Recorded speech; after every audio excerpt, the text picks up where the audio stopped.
দুজন ডাক্তারের কথা বলছি, আমি নতুন ইয়াং ডাক্তার কথা বলছি, আমাকে ফ্রেন্ড রিকোয়েস্ট পাঠিয়েছিল, তো আমি অ্যাকসেপ্ট করেছি। অ্যাকসেপ্ট করার পরে আমি দেখছি যে ওরা এসএমএস করছে, কিন্তু আমি ইনবক্সে ওদের মেসেজ খুলি। তো তারপরে লিখেছে, ও তুমি সময় দিতে পারবে না, তুমি একটা মানসিক রুগী। হ্যাঁ, তুমি একটা মানসিক রুগী। আবার যিনি দেখেছেন আমাকে মানসিক রুগী বলে, সাইকিয়াট্রিস্ট। তো উনি একটা মেন্টাল পেশেন্ট, তুমি বিভিন্ন কারোর সাথে কথা বলতে চাও। তো মেন্টাল পেশেন্ট বলে আমি তার সাথে কথা বলতে চাই না। আর আমি বাথরুমে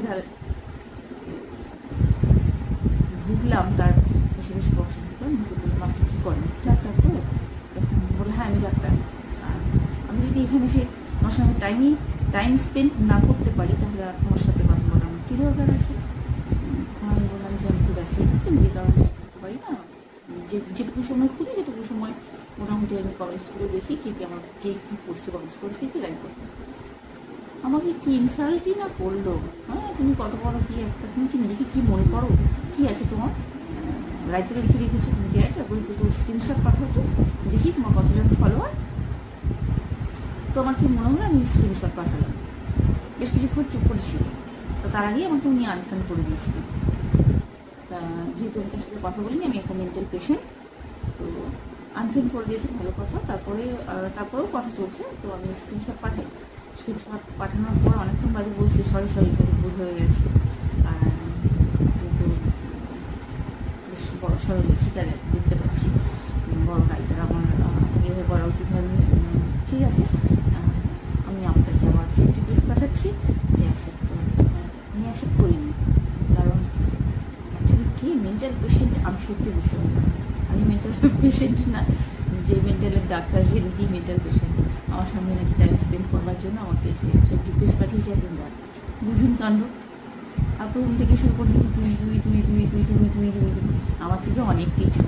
আমার যথেষ্ট বয়স হয়েছে, আমার মেয়ের বয়সই এখন 17। তো আর একজন ইয়াং ডাক্তার 30-32 বছর বয়স হবে। তো সে আমাকে একদম বাজে লাগে না। আমি কিছু হই আর না হই, আর তুমি বয়সে বড় হই না হই, তবু বলছি যে চিনি না জানি না, তাকে তুমি করে বলা হচ্ছে। তুমি করে আমরা তাদেরকে বলি যারা ভীষণ আপনাদের কাছের জন, প্রিয়জন, চিনি আমরা, অনেক দিন থেকে চিনি, অনেক বন্ধুত্ব, অনেক সুন্দর সম্পর্ক, তাদের জন্য তুমি বলতে পারি। আমি ইভিন ফ্রেন্ড লিস্টে আমার মেয়ের বন্ধুদেরকেও আপনি করে কথা বলি। এটুকু সম্মান করবার রাইট আছে। আপনি কি রাস্তায় বেরোলে একটা 25-26 বছরের ছেলে যদি দেখেন সুযোগ পেয়েছে, চাকরি করে, বা আপনার কাছে কোনো কারণে তুমি করে বলবেন? কোনো বলবেন, কারণ হতে পারে সে আপনার থেকে ছোটো, কিন্তু সেটা একটা জব করে, তার একটা রেসপেক্টের জায়গা সে তৈরি করেছে। এটুকু রেসপেক্ট তো সবাই পেতে পারে, আমরাও পারি। তাই এটা বন্ধ করলে ভালো লাগে।